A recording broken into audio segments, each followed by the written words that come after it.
Hello guys, welcome to today's video, and today's video is gonna be the final part of the transfer journey for me. And if you haven't seen the first video, I basically explain what the transfer system is about and how it can benefit you. The second part of the series is basically gonna be explaining how did my placements go and what are my LP gains up until Diamond 2. And then now part 3, the final video, is gonna be about what are my LP gains now that I am Masters and played my account up to the same rank that it was before I transferred. So since the last video, I was Diamond 2 at the time and I was gaining plus 26, minus 9, plus 26. I then promoted to D1, and in Diamond 1 I was gaining plus 26, plus 27, plus 27, minus 9, plus 27, minus 9, minus 11, plus 25, and then I got into Master Promos and I won my Master Promos 3 and 1, which is what you can see here. This is the journey up until that point. Then when I made it to Masters, I got plus 25 in my first game, and then I lost 9 in my second game. I then got plus 27, and then I lost 9, 10, and 11. So I am at the moment on a lose streak, unfortunately. So to compare that to my LP gains before I transferred, before I was gaining plus 17 or plus 18, and I was losing minus 16 or minus 17, whereas now I'm gaining plus 25, plus 27, and losing between 9 and 11.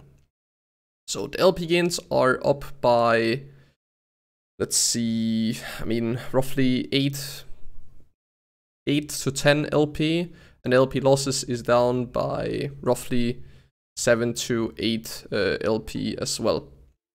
So this means that now I can basically win one game and lose 2, and I'll still be up a few LP compared to before, whereas if I won 1 and I lost 2, I would be down basically 1 win in terms of LP. To take a look at my account, I am at the moment sitting in low Masters after losing a few games. Made it to Masters with about, I think I got a 65% win rate or something. Now I'm sitting 60% win rate in Masters with 30 wins and 20 losses.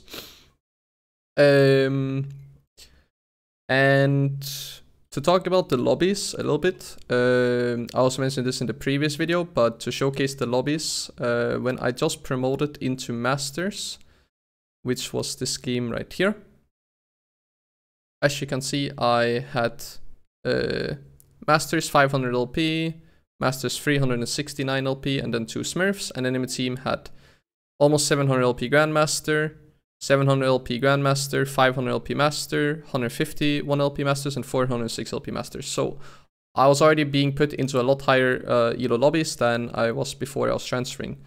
Then the next game I was playing Grandmaster 750, Grandmaster 800, Grandmaster or Master 500, Grandmaster 700, Challenger 1000, 100 LP, 600 LP, 600 LP, 600 LP. So I was being put into lobbies between these like 500 to 1000 LP, whereas normally before I transferred I would be put into lobbies that were like Diamond 1 to 100, maybe 200 LP.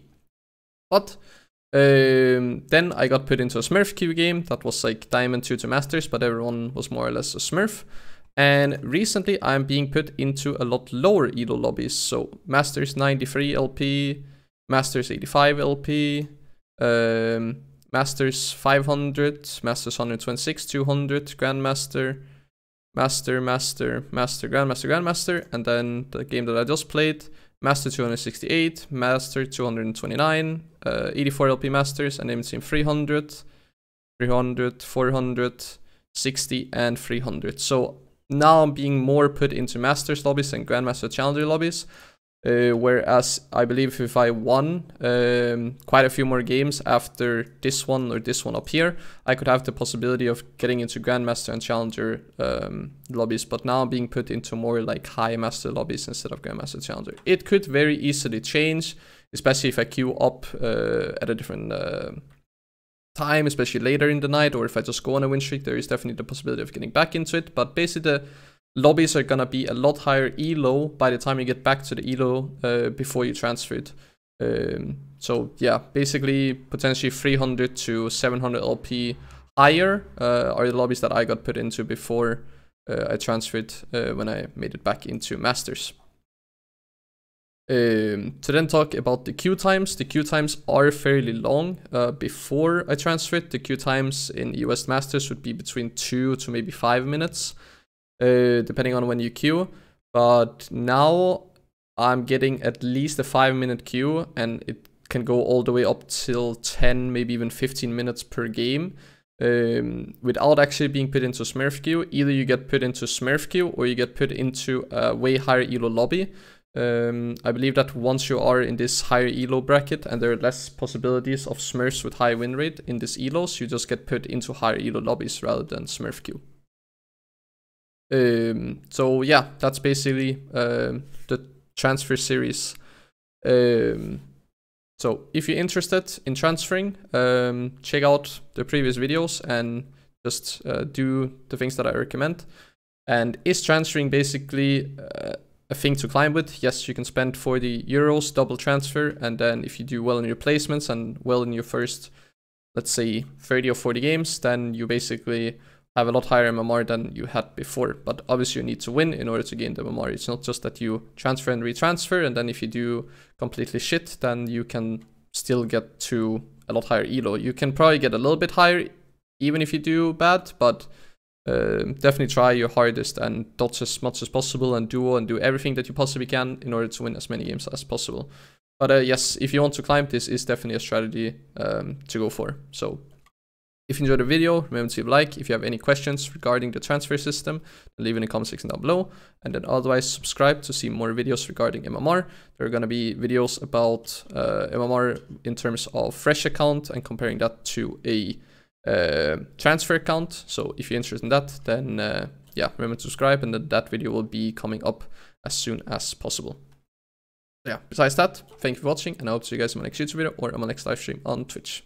See you guys.